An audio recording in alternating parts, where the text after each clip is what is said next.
Hi there, Ricky Tang here. I have with me a Kawasaki Z H2, and intention for today is to show you the use of the Kawasaki Rideology app.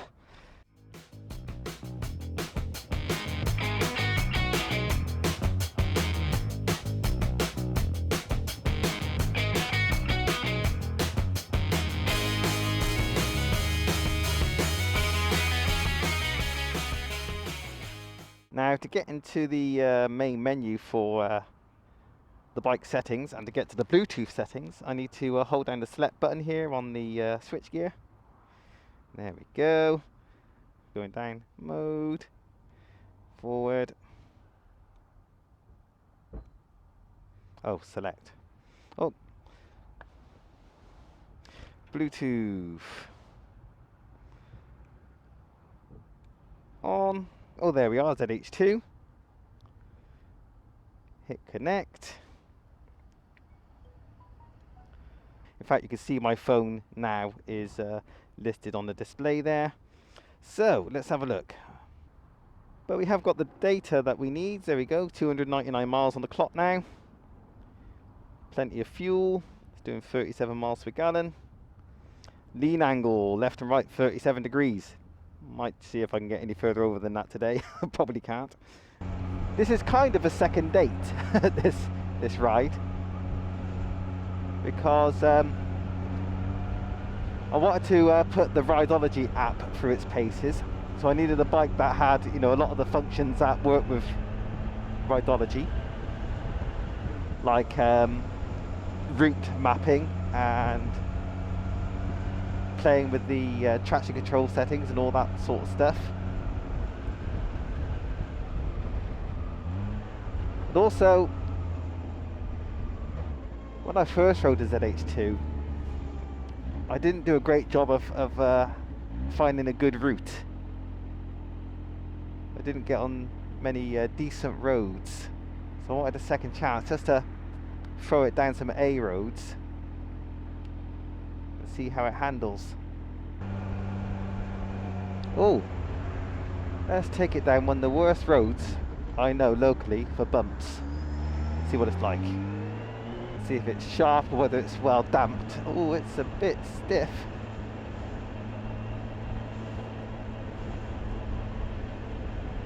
Though it feels a bit stiff, there's still a kind of a quality feel to how it's dealing with the bumps. There are quite a few.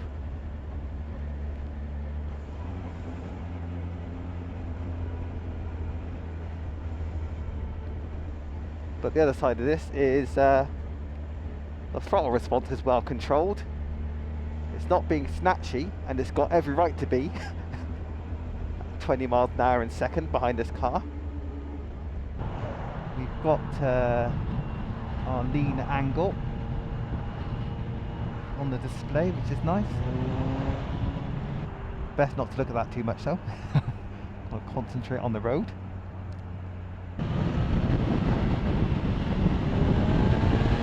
The mid-range on this bike. Mid-range is just daft.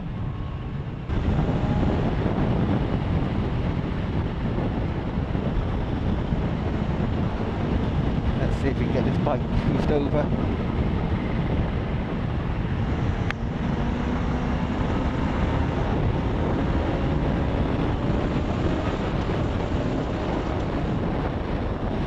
Gosh. Right, fourth gear. Approaching 5,000 RPM. Clear ahead. Yes, we are. Oh gosh.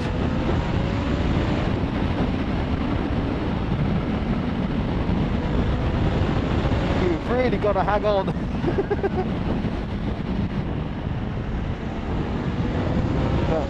Fourth gear.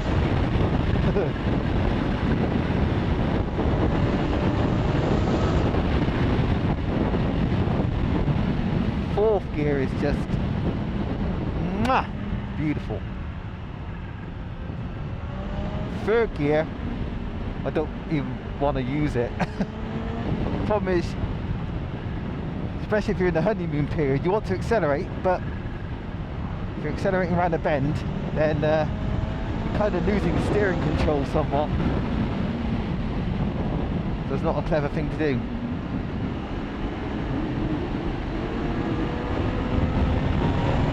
You want to wait till it's upright before you release a kraken.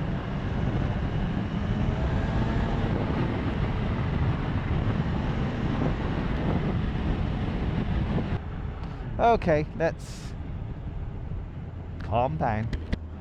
So I'm getting into a 30 zone here.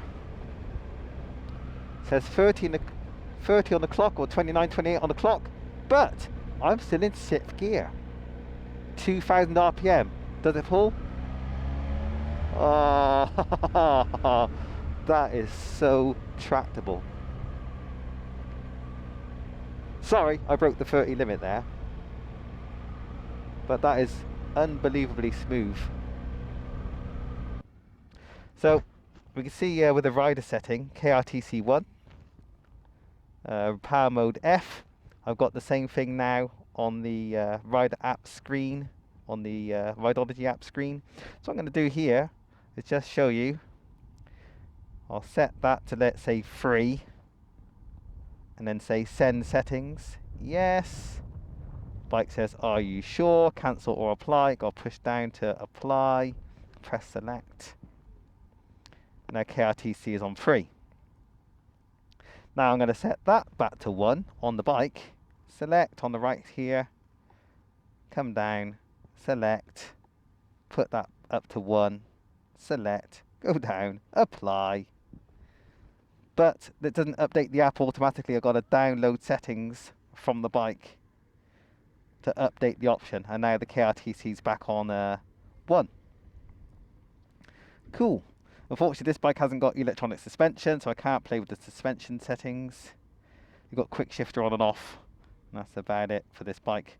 It does feel very docile and well behaved at slow speeds, notwithstanding this floppy front end feeling. Just a little bit keen to fall in with the front wheel at slow bends, slow corners. Let's see if I can quickly. Shift lamp. Oh, there you go. Shift lamp. Okay. Let's take that up, shall we? So it's not flashing so often at me. So now the gear indicator is going to stop flashing at me, I think. Ah, good. It's affecting the rev counter as well, so I don't think the rev counter is flashing at me now. Anything else while I'm at a standstill? So vehicle settings, shift lamp, quick shifter on, immobilized lamp on rider mode is available. Let's go back. Display. Ooh, I don't know what they are. Oh, I better have a look at type 1, I suppose, because we've seen type 2. Let's get back out of there. Date and clock. It's 12:30 apparently, so this is an hour slow, I think.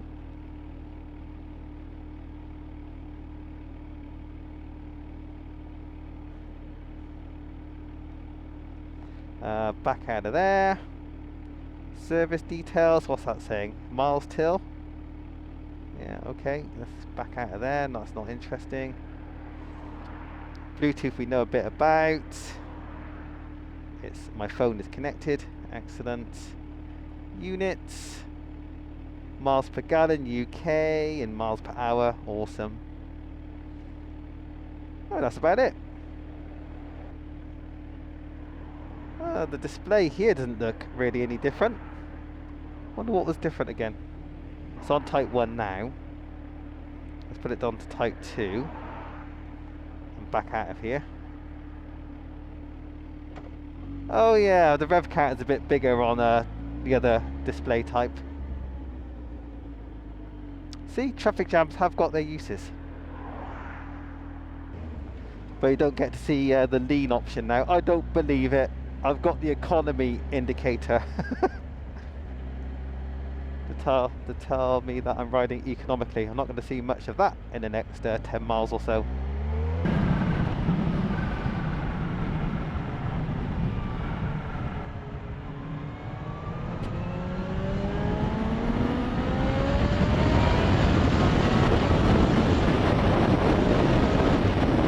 That pulls so hard.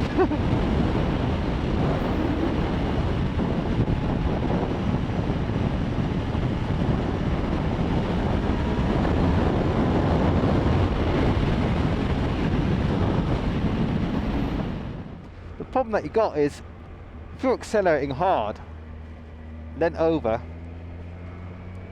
on bumpy roads or just roads with undulations, because you're accelerating with this boost, with this supercharged engine, it's kind of shifting the weight to the back.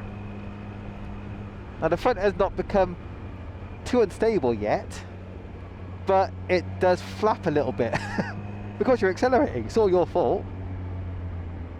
Because you're accelerating hard, then it doesn't feel as stable. That's okay. You just roll off the throttle and it becomes more stable. Don't think it comes with a steering damper as standard. Can't see one. And I wouldn't say it needs one, not yet.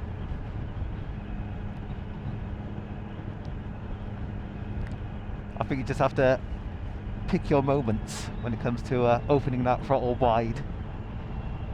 A few minutes later. Now, you might not have heard any of that because of the wind going through the crash helmet. So let me summarise. It's a naked bike, so there's quite a lot of wind pressure on you, which is kind of pushing you back and probably pushing the weight balance back. But it does feel really stable. Impressively solid in the bends at speed.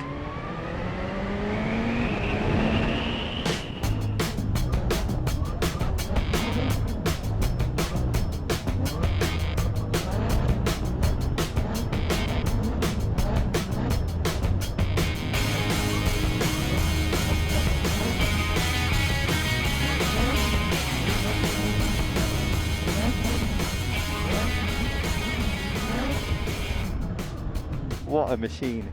What a machine. Basically, I want one. But unfortunately, buying one, I think, would shortly be followed by me losing my license. Brakes are brilliant as well. Front brake especially slows you down with a lot of confidence. As long as you're not got out of your depth.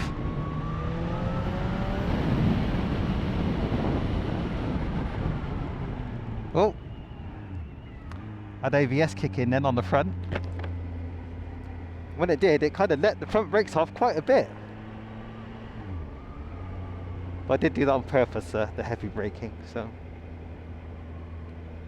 can't blame it too much. Clutch is very light. And it's got adjustable span as well. Don't think you'll ever get a tired clutch hand, as far as I can tell.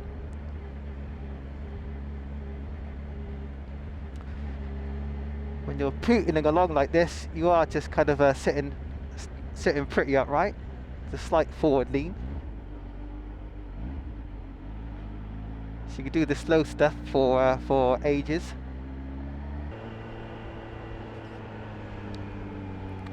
Keeping it in first gear here. A, because I just can't believe how quiet it is still. And B, just checking the throttle transition.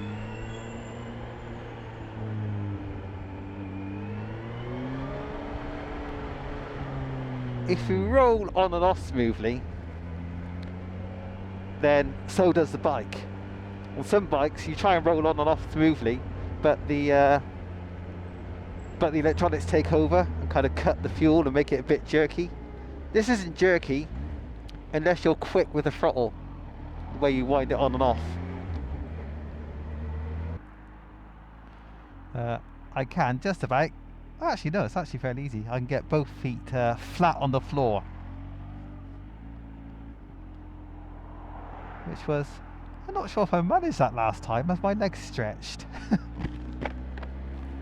I thought I had a bit of an issue with that because this is a relatively tall seat height, I think 32.1 inches. I think the balls of your feet go down easily, it just takes a bit more effort to get the flats of your feet down. So I'm glad I've taken the ZH2 out on a second date. I hope she doesn't mind. And what I found is, basically, I love the bike as long as I'm doing more than 20 miles an hour. When I'm going at slow speeds, that front end has a kind of a bit of a habit of flopping into turns, which I'm not a big fan of.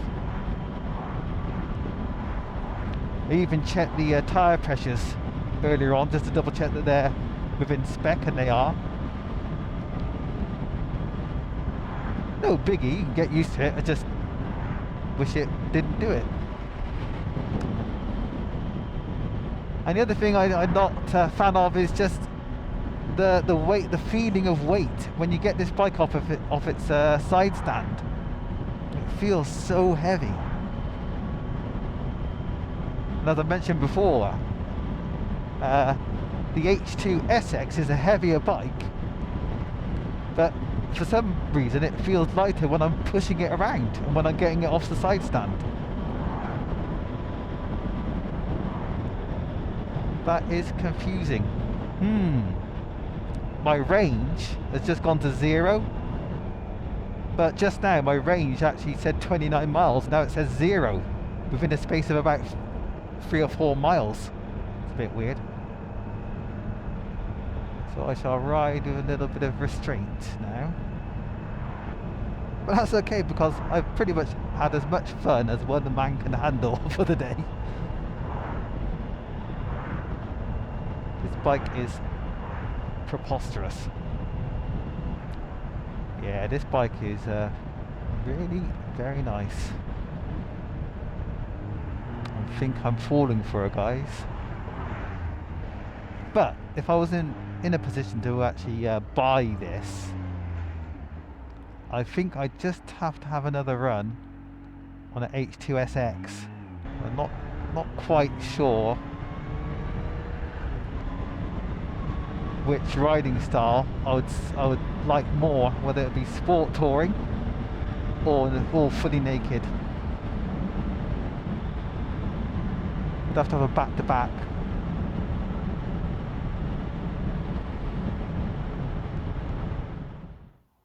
Hi there. Right, now let's have a look at the Rideology app. So that's showing you the last set of recorded settings on the ZH2 with a max lean angle. I did beat the initial lean angles on the bike from when I picked it up. Come on. So we got that. If I go to the mapping option, the top option is just a pre-saved sample that comes with the app. The bottom one is the ride that I took on the video. Unfortunately, you can see the GPS log is not very good. I don't know why it just recorded things in about 3 or 4 straight lines. I think there are some mapping settings you can, or map recording settings you can play with, but I can't access them because I'm not connected to the bike. There is a page of extra settings which I'll just show you quickly.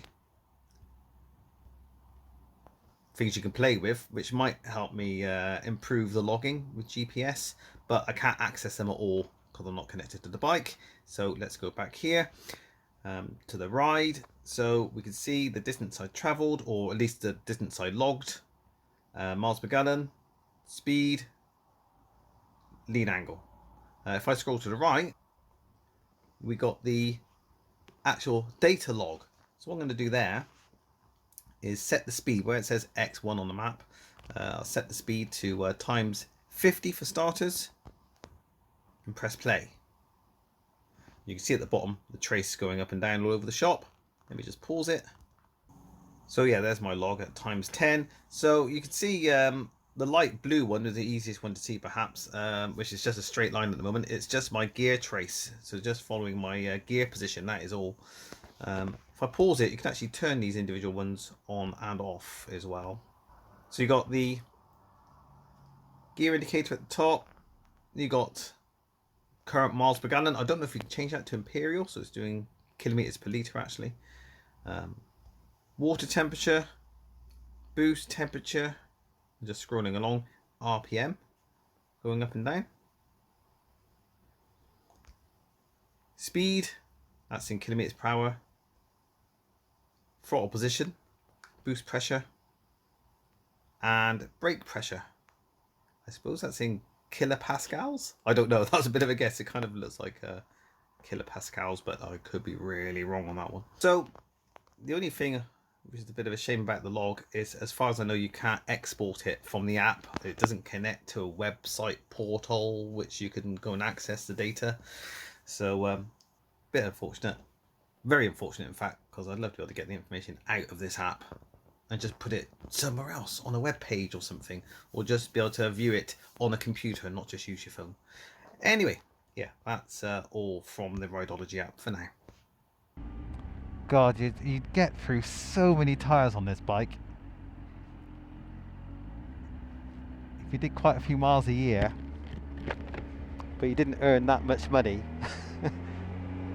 this bike could bring you to your knees with its appetite for tyres, I think. But what an amazing machine. That mid-range is just so strong. I am addicted. I want it. It's a shame that the H2 SX has got a different tune.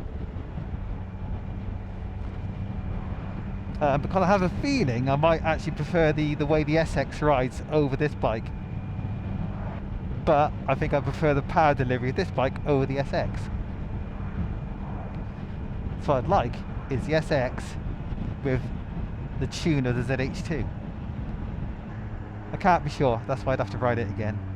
But really, that might have to wait until I'm in a position to buy one, which will probably be 3 or 4 years time, unless I become a global YouTube star. I think that'd be rather unlikely. I might have to do an OnlyFans instead.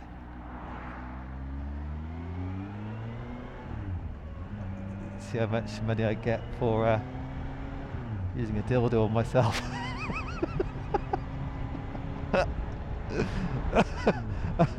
Okay, maybe not. But cheers for now. Stay tuned for more videos. Take care. See you later.